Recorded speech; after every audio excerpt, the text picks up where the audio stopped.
ఇప్పుడు ఇన్‌స్టాలో చాలా ట్రెండ్ అవుతుంది గదండీ! ఫర్మెంటెడ్ వాటర్, తిపాచి అంటారంట. సో, ఎలాగో మా ఇంట్లో రెగ్యులర్‌గా పైనాపిల్ జ్యూస్ చేసుకుంటూ ఉంటాం. మేము కూడా ట్రై చేద్దామని చేసాం. ఇది ఓపెన్ చేయలేదు. ఎలా వస్తదో చూద్దాం.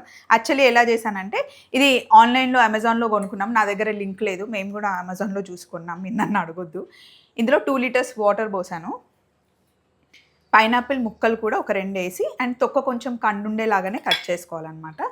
2 లీటర్స్ వాటర్‌లో వేసేసుకోవాలి.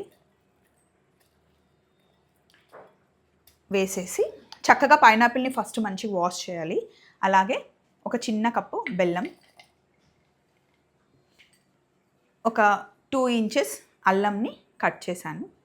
అది కూడా ఇందులో వేసేసి, ఒక చిన్న నిమ్మకాయని కట్ చేసి ఇందులో వేసేసి, ఒక 6 లవంగాలు ఇవన్నీ వేసి గట్టిగా మూత పెట్టేసి 3 డేస్ కదపకుండా ఉంచిన తర్వాత ఆ వాటర్‌ని అవన్నీ తీసేసి ఇట్లా బాటిల్‌లో షిఫ్ట్ చేశాం. బాటిల్‌లో షిఫ్ట్ చేసి కూడా 3 డేస్ అవుతుంది. ఈరోజు ఓపెన్ చేయాలి. అయితే మనం మామూలుగా చూసినప్పుడేమో ఇట్లా ఫుల్ పొంగుతుంది కదా! ఇది పొంగుతాయో లేదో మాకు తెలీదు. ఓపెన్ చేద్దామా?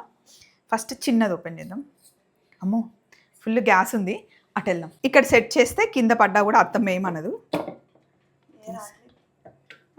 ఇదేం రాలేదు. మరి ఇది చూద్దాం. కొంచెం పొంగుతుంది. ఓహ్! వావ్! ఇది కూడా ఇలా అవుతూ ఉంది. టేస్ట్ ఎలా ఉందో చూద్దాం. గ్లాస్‌లో వేసుకొని